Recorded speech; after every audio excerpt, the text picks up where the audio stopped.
Hello viewers, অচিন্তদার free coaching চ্যানেলে তোমাদের সকলকে স্বাগত জানাই। আজকের এই ভিডিওটিতে তোমরা যারা কলকাতা বিশ্ববিদ্যালয় বি ইতিহাস অনার্সের 6 সেমিস্টারে পড়ছো, তোমাদের যে সিসি 13 পেপারটি রয়েছে আধুনিক ভারতের ইতিহাস, এই পেপারটির একটি গুরুত্বপূর্ণ ইম্পর্টেন্ট প্রশ্ন 1942-এর ভারত ছাড়ো আন্দোলন বা আগস্ট আন্দোলনের প্রকৃতি বা চরিত্র। এই প্রশ্নটি নিয়ে বিশদে আলোচনা করবো। আলোচনা শেষে উত্তরটি তোমাদের সামনে আমি তুলে ধরবো। এই পেপারটির একাধিক প্রশ্নের উত্তর এবং এই পেপারটির সিলেবাস, সাজেশন, শর্ট কোশ্চেন আমি আমার চ্যানেলে আপলোড করেছি ইতিপূর্বে। সেই ভিডিওগুলি দেওয়া থাকবে এই ভিডিও ডেসক্রিপশন বক্সে, তার লিঙ্ক দেওয়া থাকবে। তোমরা ভিডিওগুলো অবশ্যই দেখে নেবে। প্রতিটি ভিডিও তোমাদের ক্লাস রিলেটেড ভিডিও এবং তোমাদের আরো বাকি অন্যান্য যেসব অ্যান্সারগুলো এখনো বাকি আছে সেগুলো আমি একের পর এক তোমাদের সামনে নিয়ে আসবো। তাই আমার চ্যানেলটি তোমরা অবশ্যই সাবস্ক্রাইব করে রাখবে, বন্ধুদের কাছে শেয়ার করবে, নিজেদের মতামত কমেন্ট সেকশনে কমেন্ট করে জানাবে এবং ভিডিওটি ভালো লাগলে অবশ্যই লাইক করবে। তো চলো শুরু করা যাক। আমাদের মূল প্রশ্ন কি আছে একবার একটু দেখে নিই। CUBA history honours 6 sem CC 13 1942-এর ভারত ছাড়ো আন্দোলনের প্রকৃতি বা চরিত্র। তা ভারত ছাড়ো আন্দোলন মানে ভারত থেকে ইংরেজরা ভারত ছেড়ে চলে যাও, এটা 1942 সালে এই আন্দোলনটা করেন গান্ধীজি। মহাত্মা গান্ধী ভারতের তিনটি বড় বড় আন্দোলন করেন। 1920-তে করেন অসহযোগ আন্দোলন, 1930-এ করেন আইন অমান্য আন্দোলন এবং 1942-এ করেন ভারত ছাড়ো আন্দোলন। এই ভারত ছাড়ো আন্দোলন আগস্ট মাসে শুরু হয়। 8ই আগস্ট প্ল্যান করা হয়, 9ই আগস্ট এই আন্দোলন শুরু হয়, তাই এটাকে বলা হয় আগস্ট আন্দোলন। এবং এই আন্দোলনকে বিপ্লব বলা হয় কেন, এটা একটা প্রশ্ন। বা এই আন্দোলনকে জনগণ অংশগ্রহণ কতটা করেছিল, বা এই আন্দোলনকে গণ আন্দোলন বলা হয় কেন, বা এই আন্দোলনে জনগণের স্বতঃস্ফূর্ত অংশগ্রহণ, এইসব নিয়ে কিন্তু প্রশ্ন আসে। তার আরেকবার আলোচনা করব যে এই প্রশ্নটি কতভাবে পরীক্ষায় আসে। দেখো, প্রশ্ন আসে ভারত ছাড়ো আন্দোলনের প্রকৃতি বা চরিত্র, বা আসে ভারত ছাড়ো আন্দোলনে কি জনগণের স্বতঃস্ফূর্ত অংশগ্রহণ হয়েছিল, বা এটা কি গণ আন্দোলন ছিল, বা প্রশ্ন আসে যে ভারত ছাড়ো আন্দোলনকে কি বিপ্লব বলা যায়। তাই তিনটি প্রশ্নের শর্টকাট অ্যান্সার আমি বলে দিই। এর প্রকৃতি বা চরিত্র এই যে এখানে প্রচুর পরিমাণে সাধারণ মানুষ অংশগ্রহণ করে, কৃষক শ্রেণী অংশগ্রহণ করে ব্যাপক মাত্রায়, তাই একে কৃষক বিদ্রোহ বলা হয়। জনগণ স্বতঃস্ফূর্তভাবে আন্দোলন অংশগ্রহণ করেছিল, কারণ নেতারা কারাগারে আটকে ছিল, তাই জনগণই এই আন্দোলনের নেতৃত্বভার গ্রহণ করেন, তাই এটা ছিল গণ আন্দোলন এবং জনগণের ছিল ব্যাপকভাবে স্বতঃস্ফূর্ত অংশগ্রহণ এই আন্দোলন। এবার আসি আরেকটা যে পয়েন্ট, সেটা যে বিপ্লব বলা যায় কিনা। অবশ্যই বিপ্লব বলা যায়, কারণ গান্ধীজির যে আদর্শ ছিল সত্যাগ্রহ আন্দোলন বা সত্যাগ্রহের আদর্শ, সেই আদর্শ থেকে তিনি অনেকটা সরে এসেছিলেন। তিনি বলেছিলেন করেঙ্গি ইয়া মরেঙ্গে, অর্থাৎ তার যে অহিংস নীতি থেকে তিনি অনেকটাই সরে এসে হিংসার আশ্রয় কিছুটা হলেও নিয়েছিলেন। এই দিকটা লক্ষ্য করে ঐতিহাসিকরা এই আন্দোলনকে বিপ্লবের সাথে তুলনা করেছেন, কারণ পূর্ববর্তী আন্দোলনগুলোর সাথে এই আন্দোলনের তুলনা করলে কিন্তু অনেকটা ফারাক দেখা যায়। তা ভারতের স্বাধীনতা আন্দোলনের ইতিহাসে এক স্বর্ণ উজ্জ্বল অধ্যায় হচ্ছে এই ভারত ছাড়ো আন্দোলন। ভারত ছাড়ো আন্দোলন গান্ধীজি পরিচালনা করেন 1942 সালে এবং তিনি হরিজন পত্রিকায় বলেন যে ইংরেজরা ভারত ছাড়ো, যে কোনো মূল্যে ভারত ছাড়ো। এবং এই ইংরেজরা ভারত ছাড়ার প্রয়োজনীয়তা আছে। কেন প্রয়োজন? ভারতের নিজস্ব স্বার্থে, বিশ্বের শান্তির স্বার্থে, সংঘবাদ, সাম্রাজ্যবাদ, ফ্যাসিবাদ এগুলোর অবসানের স্বার্থে ব্রিটিশের ভারত ছাড়া উচিত। এরকম বক্তব্য তিনি রেখে এই আন্দোলন কিন্তু শুরু করেন।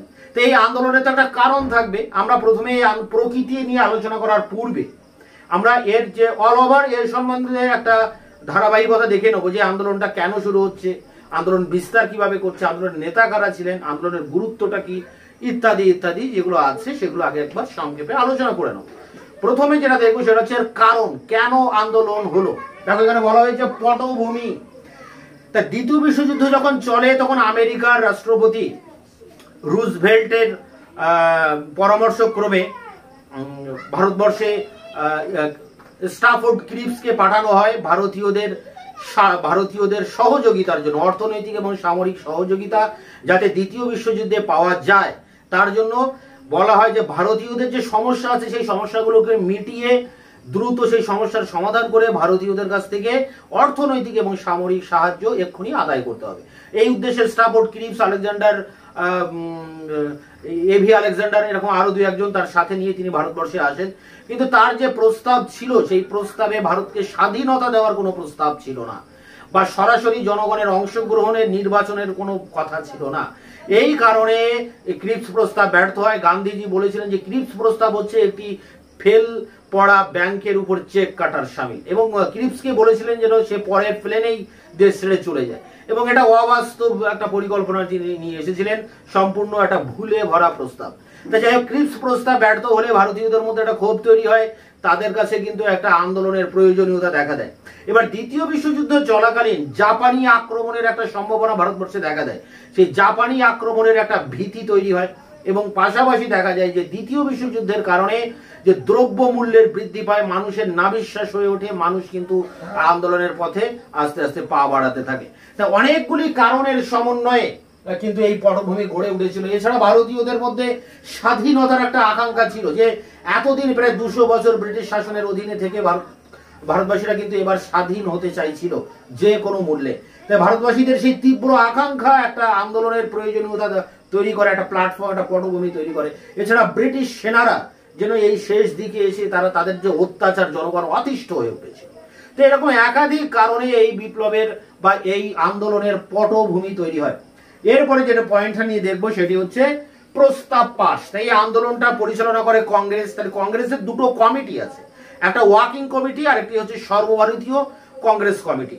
তো ওয়ার্কিং কমিটির ওয়ার্ধা বলে একটি জায়গায় ওয়ার্কিং কমিটির একটা কার্যনির্বাহী সমিতির অধিবেশন বসে জুলাই মাসে, 14 জুলাই 1942। সেখানে ঠিক হয় যে আমাদের কংগ্রেসের নেতৃত্বে ভারত ছাড়ো আন্দোলন পরিচালনা করা হবে। পরবর্তীতে দেখা যায় যে 8ই আগস্ট কংগ্রেসের যে সর্বভারতীয় যে দল, মানে নিখিল ভারত যে কংগ্রেস কমিটি, সেই কমিটির সভায় এই প্রস্তাব পাশ হয়, এবং ঠিক হয় 9ই আগস্ট, পরের দিন 9ই আগস্ট এই আন্দোলন পরিচালনা করা হবে। এবং এখানে গান্ধীজি করেঙ্গে ইয়া মরেঙ্গে ডাক দেন। তিনি বলেন, হয় আমি দেশকে স্বাধীন করব, নাই মরব, হয় আমি সিদ্ধি লাভ করব, নাই প্রাণ বিসর্জন দেবো, মানে ডু আর ডাই, এই কথাটা তিনি বলেন, বা বলেন করেঙ্গে ইয়া মরেঙ্গে। এই ধরনের কথা কিন্তু গান্ধীজি এর আগের আন্দোলনগুলোতে কখনো বলেননি। এই কথা শুনলে মনে হয় যে আন্দোলন কখনো তিনি অহিংস ভাবে পরিচালনা করতে চাননি। এই দিকটা লক্ষ্য করে ঐতিহাসিকরা এই আন্দোলনকে বলেছেন একটা বিপ্লব বা বিপ্লবের সাথে তুলনা করেছেন। যাই হোক, 9ই আগস্ট ঠিক হয় যে এই আন্দোলন পরিচালিত হবে। তাহলে আন্দোলন পাশ হয়ে গেল, আন্দোলনের প্রস্তাব পাশ হয়ে গেল। এর পরের পয়েন্টটা দেখো কি আছে, আন্দোলন শুরু। যেই এই প্রস্তাব পাশ হয় 8ই আগস্ট 1942, ঠিক হয় পরের দিন আন্দোলনটা পরিচালনা করা হবে।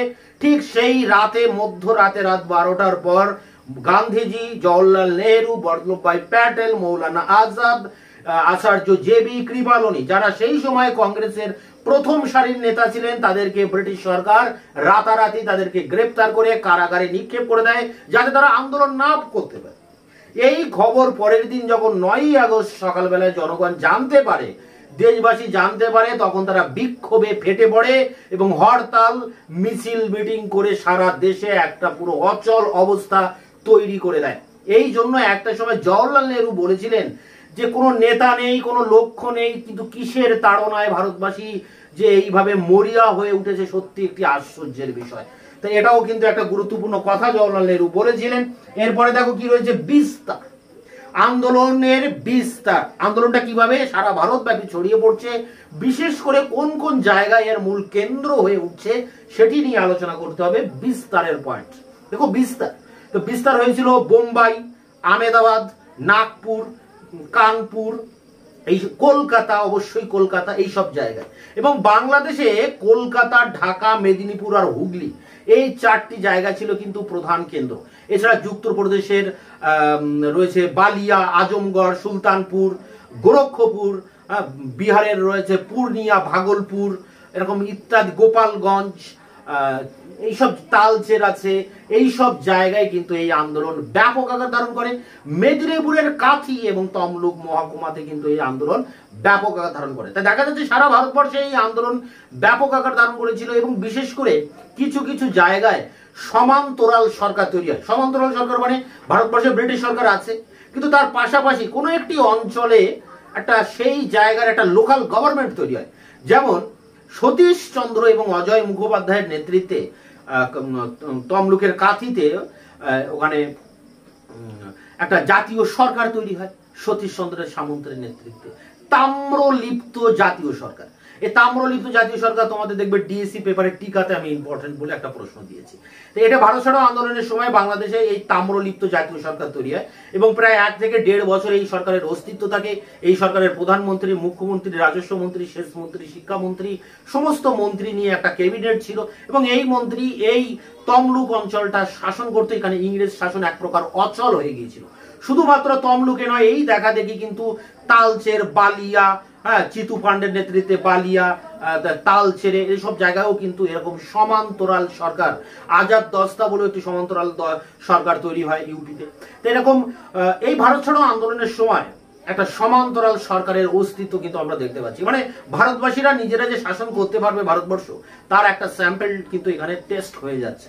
তো এইখানে এইসব বিষয় নিয়ে বিস্তারের অংশে আলোচনা করবো। এবার দেখো নেতৃবৃন্দ, তো এর যে প্রধান নেতা তারা তো সব কারাগারে চলে গেলেন সেই 8ই আগস্ট যেদিনকে ডিসিশন হলো সেই দিনই। তাহলে নেতা কারা পড়ে থাকলেন? সাধারণ জনগণ নেতায় পরিণত হলেন এবং কিছু কিছু যারা নিচু শ্রেণীর নেতা ছিলেন তারাই হয়ে উঠলেন, ফ্রন্টে এগিয়ে আসলেন, তারাই হয়ে গেলেন প্রধান নেতা। আচার্য জে.বি. কৃপালনী, সতীশ চন্দ্র সামন্ত, জয়প্রকাশ নারায়ণ, এছাড়া অচ্যুত পট্টবর্ধন, কনকলতা বড়ুয়া স্কুল ছাত্রী 13 বছরের বৈদ্যপুরের গান্ধী বুড়ি হিসেবে, মাতঙ্গিনী হাজরা, নানা পাতিল, এরকম সুশীল ধারা, এরকম একাধিক নেতা ভারতবর্ষের বিভিন্ন জায়গা থেকে তারা বিভিন্ন ভাবে এই আন্দোলনকে কিন্তু পরিচালনা করেছিলেন। তাই নেতার অভাব হয়নি, প্রথম সারির নেতারা আটকে গেলেও কারাগারে নেতার কিন্তু অভাব হয়নি।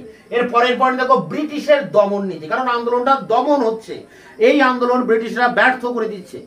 1857 সালে যখন মহাবিদ্রোহ হয় তখন ব্রিটিশ সরকার যেভাবে এই বিদ্রোহ দমন করেছিল তার ঠিক পরে, অনেক পরে হলেও ঠিক সেই রকম রূপ আবার ব্রিটিশ সরকারের দেখা যায় এই ভারত ছাড়ো আন্দোলন। কারণ ভারত ছাড়ো আন্দোলনে ব্রিটিশ সরকার ভয় পেয়ে গিয়েছিল যে মানে 1857 মহাবিদ্রোহের মতো অনেকটা ব্যাপক আকার ধারণ করেছিল এই বিদ্রোহ, হিংসার আশ্রয় নেওয়া হয়েছিল এই বিদ্রোহে।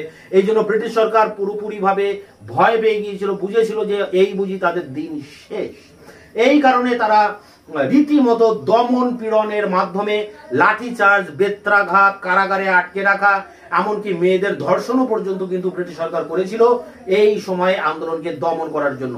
এবং এখানে দেখো একটা সমীক্ষা দেওয়া হচ্ছে, 601টি গুলি চালিয়ে, মানে একবার গুলি চালিয়ে প্রায় 763 জনকে হত্যা করা হচ্ছে, 1911 জন আহত হচ্ছে এবং এর ফলে সাধারণ মানুষ 550টি ডাকঘর আক্রমণ করছে, যার মধ্যে 50টিকে অগ্নিদগ্ধ করা হচ্ছে।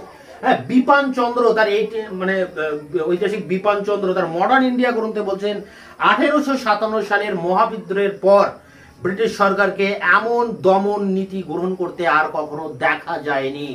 এর পরের পয়েন্টে দেখো প্রকৃতি, যেটা আমাদের মূল প্রশ্ন যে ভারত ছাড়ো আন্দোলনের প্রকৃতি। তো ভারত ছাড়ো আন্দোলনে ব্যাপকভাবে জনগণ অংশগ্রহণ করে, যেহেতু জনগণ নেতারা আটকে গিয়েছিল কারাগারে, তাই জনগণই আন্দোলনের দায়িত্ব গ্রহণ করে এবং স্বতঃস্ফূর্তভাবে মানুষ এই আন্দোলনে অংশগ্রহণ করে। 200 বছরের ব্রিটিশ শাসনে মানুষ বীতশ্রদ্ধ হয়ে পড়ে।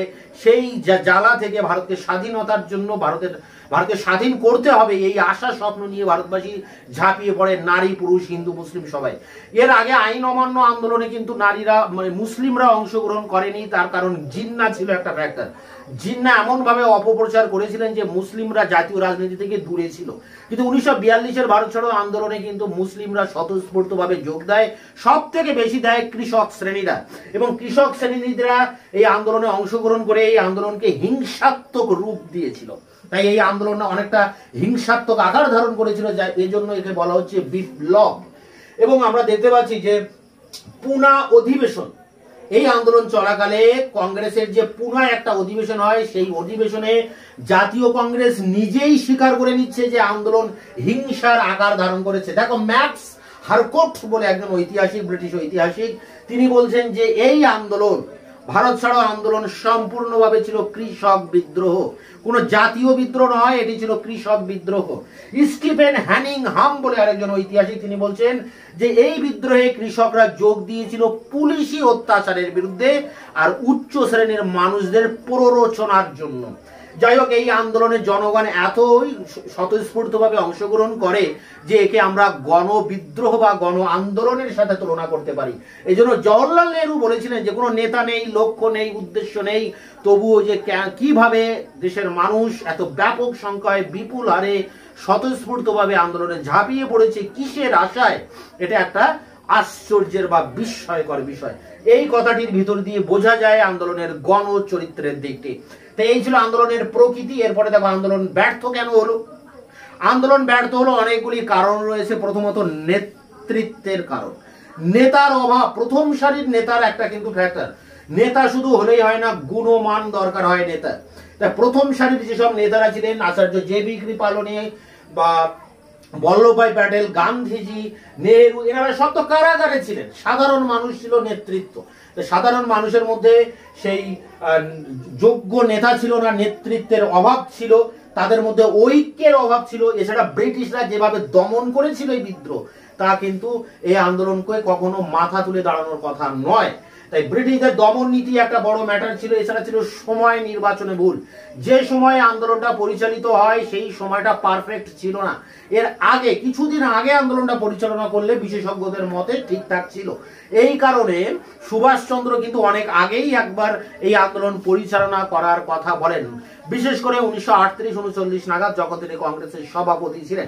কিন্তু কংগ্রেসের আর অন্যান্য নেতা, বিশেষ করে গান্ধীজি, এটা মানেননি, মেনে নিয়েননি।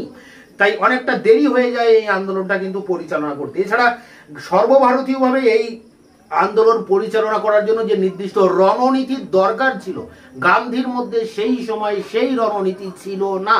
তো এই সব কারণে আন্দোলন ব্যর্থ হয়। এবার যদি বলি আন্দোলনের তাহলে গুরুত্বটা কি দাঁড়ালো, ভ্যালুটা কি এত কিছু করার পর? দেখো, গুরুত্বে বলা আছে না, আন্দোলন অপরিসীম। ভারতবর্ষের স্বাধীনতা আন্দোলনের ইতিহাসে এই আন্দোলনের গুরুত্ব ছিল অপরিসীম। কারণ ব্রিটিশ সরকার বুঝতে পেরেছিল ভারতবর্ষে তাদের দিন শেষ। এই আন্দোলন এত ব্যাপক আকার ধারণ করেছিল যে ব্রিটিশ সরকার বুঝতে পারে যে ভারতীয়দের অবিলম্বে স্বাধীনতা দিতে হবে। এবং এই আন্দোলনের ভিতর দিয়ে জাতীয় কংগ্রেস পরিচালনা করে এই আন্দোলন। জাতীয় কংগ্রেসের মর্যাদা, সম্মান আগের তুলনায় অনেক বৃদ্ধি পায়। হিন্দু মুসলিম একসাথে এই আন্দোলন পরিচালনা করে। তাই হিন্দু মুসলিমের এই ঐক্য বা সাম্প্রদায়িক ঐক্যের একটা নজির সৃষ্টি করে এই আন্দোলন।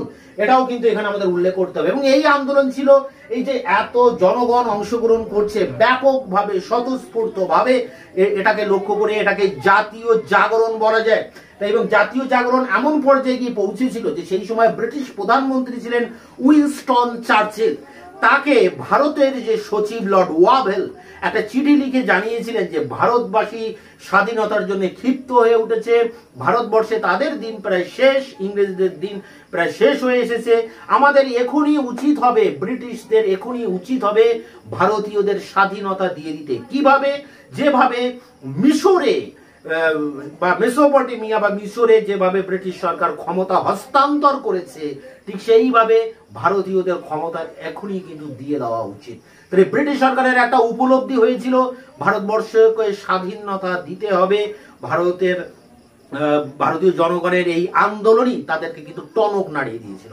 তা ভারতবাসীর ইংরেজ সরকারের মধ্যে যে বোধোদয় ভারতবর্ষকে স্বাধীনতা দিতে হবে, সেই যে উপলব্ধি করানো, সেই উপলব্ধিটা করাতে পেরেছিল এই ভারত ছাড়ো আন্দোলন। এটাই ছিল এর গুরুত্ব, এর মাহাত্ম্য। এবং এই আন্দোলন যেভাবে স্প্রেড করেছিল, যেভাবে সারা ভারতবাসী এই আন্দোলনে ঝাঁপিয়ে পড়েছিল, তাই এই আন্দোলনকে বিপ্লবের সাথে তুলনা করা হচ্ছে। এবং আন্দোলন ছিল অনেকটা হিংসাত্মক, যা গান্ধীর অন্যান্য আন্দোলনগুলোর থেকে অনেকটা আলাদা ছিল।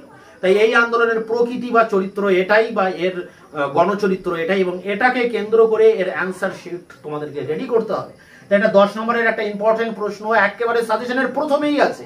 তো এই প্রশ্ন পরীক্ষায় আসবেই বলা যায়। এবং এর যে উত্তরটি আমি তোমাদের সামনে এখন তুলে ধরবো, সেটি কিন্তু খুবই হাই কোয়ালিটির একটি নোটস। তোমরা নোটসটা আদ্যপান্ত পড়লেই বুঝতে পারবে তোমাদের কাছে যে নোট আছে সেই নোটের থেকেও কিন্তু আমার এই নোটস অনেকটাই আলাদা, এবং অন্যান্য সমস্ত নোটের থেকে এই নোট আলাদা। এবং এই নোট কলেজে হাইয়েস্ট মার্কস ভ্যারি করবে, আমি একটা চ্যালেঞ্জ নিয়ে বলতে পারি। তোমরা নোটস পড়লেই বুঝতে পারবে। তো যাই হোক, সেই নোটস নিয়ে আমি এবার অন স্ক্রিনে আলোচনা করব। ভারত ছাড়ো আন্দোলন এর উত্তরটি তোমরা যেভাবে লিখবে দেখে নাও। মানে ভারত ছাড়োর প্রকৃতি বা চরিত্র বা জনগণের স্বতঃস্ফূর্ত অংশগ্রহণ যেভাবেই দিক, এই উত্তরটা তোমরা লিখবে। দেখো, 1942-এর ভারত ছাড়ো আন্দোলন বা আগস্ট আন্দোলনে ভারতীয় জাতীয় সংগ্রাম সর্বোচ্চ পরিণতি অর্জন করে এবং ব্যাপকতা ও গভীরতার দিক থেকে এই আন্দোলন 1857 সালের মহাবিদ্রোহের সাথে তুলনীয়। বস্তুত এই আন্দোলন হলো ভারতের মুক্তি সংগ্রামের চূড়ান্ত পর্যায়। তাই বড়লাট লর্ড লিনলিথগো ব্রিটিশ প্রধানমন্ত্রী চার্চিলকে জানিয়েছিলেন 31 আগস্ট 1942 এই বিদ্রোহ দমনে ব্যর্থ হলে ভারতে ব্রিটিশ স্বার্থ চিরতরে বিপন্ন হয়ে পড়বে। একই সাথে লিখবে, দ্বিতীয় বিশ্বযুদ্ধকালীন এই অভ্যুত্থানের পটভূমিকায় দুটি বিষয় পরিলক্ষিত হয়। প্রথমত, ক্রিপস মিশন ভারতের রাজনৈতিক অচলাবস্থার অবসান ঘটাতে ব্যর্থ হয় এবং ভারতের সকল রাজনৈতিক দল মানে কংগ্রেস, হিন্দু মহাসভা, মুসলিম লীগ ক্রিপসের সূত্রগুলি প্রত্যাখ্যান করে। এই ক্রিপস ভারতের রাজনীতিতে এক নৈরাশ্যজনক পরিস্থিতির সৃষ্টি করে। দ্বিতীয়ত, 1942 সাল থেকে এক সংকটজনক পরিস্থিতিতে দক্ষিণ পূর্ব এশিয়ায় জাপান অপ্রতিহত গতিতে অগ্রসর হয় এবং একে একে সিঙ্গাপুর, ব্রহ্মদেশ, মালয় জাপানের প্রধানত হয়। উদ্ভূত পরিস্থিতিতে ভারতবাসীর নিরাপত্তার প্রশ্নটি গুরুত্বপূর্ণ হয়ে ওঠে। জাতীয় কংগ্রেস এই সময় সংঘবদ্ধ গণসংগ্রামের কর্মসূচি গ্রহণের বিষয়ে তৎপর হয়। এই দুটি একসাথে একটা প্যারা করবে। পরের প্যারাটি দেখে নাও। 26 এপ্রিল 1942 গান্ধীজি হরিজন পত্রিকায় ভারত ছাড়ো পরিকল্পনা প্রথম ব্যক্ত করেন। 8 আগস্ট জাতীয় কংগ্রেসের মুম্বাইতে নিখিল ভারত কংগ্রেস কমিটি গান্ধীর ভারত ছাড়ো প্রস্তাব গ্রহণ করে। প্রস্তাবটিতে বলা হয়, ভারতের জাতীয় স্বার্থের প্রয়োজনে অবিলম্বে ভারতে ব্রিটিশ সরকারের স্থলে জাতীয় সরকারের প্রতিষ্ঠা করতে হবে। পূর্ণ স্বাধীনতা ছাড়া ভারতবাসী অন্য কিছুতেই তুষ্ট হবে না। ভারতের স্বাধীনতা অর্জনের বিষয়ে তারা বদ্ধপরিকর এবং এজন্য তারা আত্মবলিদানে প্রস্তুত। ভারতীয়দের এই দাবি ব্রিটিশ সরকারকে মানতে হবে, অন্যথায় দেশ জুড়ে সাম্রাজ্যবাদ বিরোধী আন্দোলন গড়ে তোলা হবে। গান্ধীজি দৃপ্ত কণ্ঠে ঘোষণা করেন, পূর্ণ স্বাধীনতা ছাড়া আর কিছুতেই আমি সন্তুষ্ট হব না। হয় লক্ষ্য অর্জন, নয় মৃত্যু। আমরা ভারত স্বাধীন করব অথবা মৃত্যু বরণ করব। পরের প্যারায় দেখো, ভারতের জাতীয় আন্দোলনের এই নবতর দিকটি সম্পর্কে সতর্ক হয়ে ব্রিটিশ রাজ অঙ্কুরেই আন্দোলন বিনষ্ট করে দেওয়ার বিষয়ে তৎপর হয়। 9 আগস্ট প্রত্যুষে গান্ধী, প্যাটেল, নেহেরু সহ কংগ্রেস ওয়ার্কিং কমিটির সদস্যরা গ্রেপ্তার হয়। এই সংবাদ ছড়িয়ে পড়ার সাথে সাথে ভারত ছাড়ো আন্দোলন শুরু হয়ে যায়। নেতারা কারান্তরালে চলে যাওয়ায় সাথে সাথে সাধারণ মানুষ আন্দোলনের পুরোভাগে এসে যায়। এ সময় যেন আগে কে বা প্রাণ করিবেন দান তারই লাগি কাড়াকাড়ি পড়ে যায়। শুধুমাত্র একটি বিষয়ে লক্ষণীয় হয়ে ওঠে এবং তা হলো মানুষ গান্ধীর করেঙ্গে ইয়া মরেঙ্গে এই মহাব্রত নিয়ে দেশ স্বাধীনের যুদ্ধে নেমে পড়ে। দেশপ্রেমের নেশাগ্রস্ত ও আবেগে উদ্দীপ্ত জনতা ব্রিটিশ সরকারের শক্তি ও অত্যাচারের প্রতীকগুলি ধ্বংসে রত হয়। এক কথায় বলা যায়, 42-এর আন্দোলন শুরুতেই আকারে প্রাকারে এক স্বতঃস্ফূর্ত গণ আন্দোলনের প্রকৃতি বিশিষ্ট হয়ে ওঠে।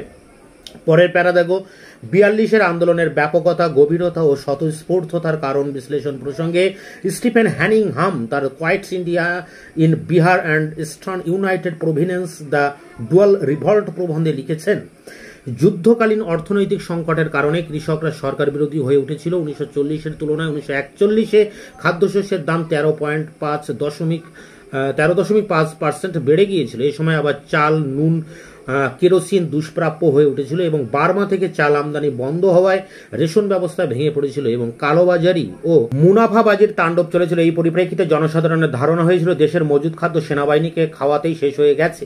অবশ্য তাদের এই ধারণা অমূলক ছিল না। এই কারণে আন্দোলনের মেজাজ উত্তরোত্তর চড়া হতে থাকে। একই সাথে যুদ্ধকালীন সার্বিক সংকট এবং দেশপ্রেমের উন্মাদনার কারণে প্রায় সকল শ্রেণী ও সকল স্তরের মানুষজন করেঙ্গি বা মরেঙ্গে আন্দোলনে সামিল হয়। 9 আগস্ট থেকে 14 আগস্টের মধ্যে জনতার আন্দোলন বোম্বাই থেকে শুরু করে যুক্ত প্রদেশ ও বিহার হয়ে বাংলা ও উড়িষ্যায় ছড়িয়ে পড়ে। সাতারা, গুজরাট, বারাণসী, গোরখপুর, বিহারের কয়েকটি অঞ্চল, বাংলার মেদিনীপুর জেলার কাথি, তমলুক মহকুমায় গণবিদ্রোহের আগ্নেয়গিরিতে পরিণত হয়। উল্লেখ্য, ভারত ছাড়ো আন্দোলন সর্বভারতীয় আন্দোলন হলেও ভারতের অন্যান্য অঞ্চলের তুলনায় মহারাষ্ট্র, উত্তরপ্রদেশ, পূর্বাঞ্চল, সমগ্র বিহারে আন্দোলন ব্যাপক তুঙ্গে ওঠে। Vinita Damodaran, the broken promise, popular protest, Indian nationalism and the Congress party in Bihar 1935 থেকে 46 নামক গবেষণা গ্রন্থে বলেন, 1942-এর বিহারে গণবিদ্রোহে আন্দোলনের সামাজিক ভিত্তিতে স্তরভেদগত পার্থক্য থাকলেও মানসিক দিক থেকে সহমত লক্ষ্য করা যায়। তার মতে বিভিন্ন স্তরের মানুষের মধ্যে এই ধারণা প্রবল হয় যে ব্রিটিশ সরকার জনবিরোধী যুদ্ধে লিপ্ত হয়েছে এবং দেশের আর্থসামাজিক দুর্দশার মূলে রয়েছে সরকারের ভ্রান্ত নীতি। এই মনোভাব দ্বারা প্রভাবিত বিভিন্ন স্তরের মানুষজন বিদেশি রাষ্ট্র ব্যবস্থাকে আঘাত হানতে উদ্যত হয়। দামোদরন দেখান, বেগুসরাই, পাটনা বিভিন্ন অঞ্চলে আন্দোলনের শুরুতেই কোনো সুপরিকল্পিত রণকৌশল ছিল না।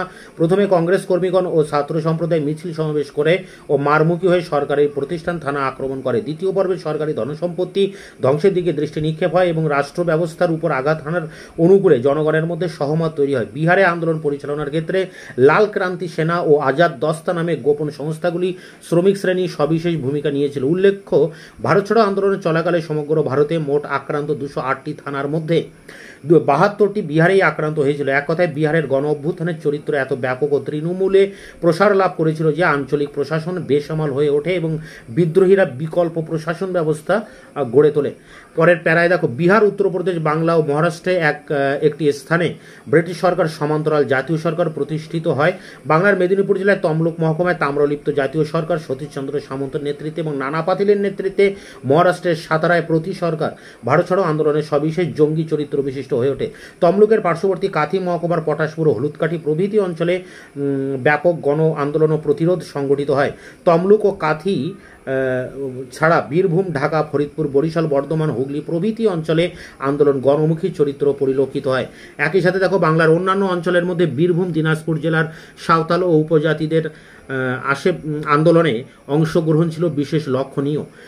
উত্তর বাংলার বালুরঘাট মহকুমার সাঁওতাল ও রাজবংশী সম্প্রদায়ভুক্ত জনগণ পুলিশের সঙ্গে প্রকাশ্য সংঘর্ষে লিপ্ত হয়। এছাড়া উড়িষ্যার তালচের ও নীলগিরিতে উপজাতি সম্প্রদায়ের আন্দোলন স্বতঃস্ফূর্তভাবে যোগ দেয়। সিন্ধু, উত্তর পশ্চিম সীমান্ত প্রদেশ এবং আসামের নওগাঁ ও শ্রীহট্ট জেলায় আন্দোলন গণমুখী চরিত্র ধারণ করে। পরের প্যারা, এখান থেকে প্যারা করে লিখবে, ভারত ছাড়ো আন্দোলনে অংশগ্রহণকারী মানুষদের সামাজিক অবস্থান ও ব্রিটিশ বিরোধী মনোভাব বিশ্লেষণ প্রসঙ্গে ঐতিহাসিকরা এ বিষয়ে একমত যে শহরাঞ্চলের সাধারণ মধ্যবিত্ত শ্রেণীর যুবক ও ছাত্রেরা আন্দোলনের পূর্বভাগে এসে দাঁড়ায়। এরপরে আছে বয়ান, the quiet movement, the second world war and Indian nationalism প্রবন্ধে দেখিয়েছেন ভারত ছাড়ো আন্দোলন মুখ্যত এই movement of youth, school, college, বিশ্ববিদ্যালয়ের ছাত্ররা শুধু শহরে নয় গ্রামগঞ্জে হাজির হয়ে মানুষজনকে মুক্তি আন্দোলনে যোগ দেওয়ার প্রেরণা দিয়েছিল। একই সাথে শহরে ব্যবসায়ী শ্রেণী কিছুটা পরোক্ষভাবে হলেও আন্দোলনে যোগ দেয়। উল্লেখ্য, সরকারি শিল্পনীতি ও শুল্ক নীতি প্রভৃতি কারণে ব্যবসায়ী সম্প্রদায় বিপন্ন বোধ করেছিল। তাছাড়া সম্ভাব্য জাপানি আক্রমণের ক্ষয়ক্ষতি থেকে নিজেদের সম্পত্তি রক্ষার চিন্তায় তারা বিব্রত বোধ করেছিল। এ কারণে তারা আন্দোলনকে সমর্থন জানায়। 42-এর আন্দোলনে গ্রামগঞ্জের সচ্ছল কৃষক, দরিদ্র কৃষক, ভূমিহীন কৃষক, এমনকি ক্ষেত মজুরাও অংশগ্রহণ করে। উল্লেখ্য, দেশের উপর চেপে যাওয়া যুদ্ধ এবং তৎপ্রসূত সংকটের জন্য তারা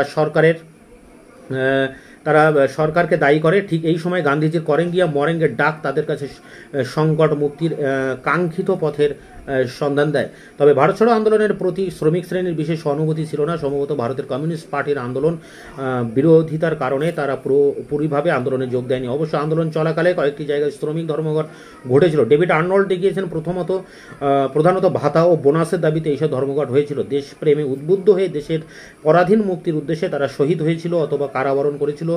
ওই সব ধর্মঘটের ক্ষেত্রে এই ধরনের ধারণা প্রযোজ্য নয়। তো এই পর্যন্ত তোমরা লিখতে পারো। এটা তাহলে তোমার 10 নম্বরের প্রশ্ন অ্যান্সার কমপ্লিট হয়ে যাবে। তো এই ছিল তোমাদের ভারত ছাড়ো আন্দোলনের প্রকৃতি বা চরিত্রের নোটসটি। তোমরা এটা কালেক্ট করে পরীক্ষার জন্য প্রস্তুতি নাও। এটি প্রথমেই রয়েছে সাজেশনের, এটি ইম্পর্টেন্ট প্রশ্ন। বাকি প্রশ্নের ভিডিও ক্লাস নিয়ে সামনে আমি নিয়ে আসছি আগামীতে। তোমরা ততক্ষণে চ্যানেলকে সাবস্ক্রাইব করে চ্যানেলের সাথে থেকো, বন্ধুদের কাছে শেয়ার করো এবং ভিডিওটি ভালো লাগলে লাইক করো।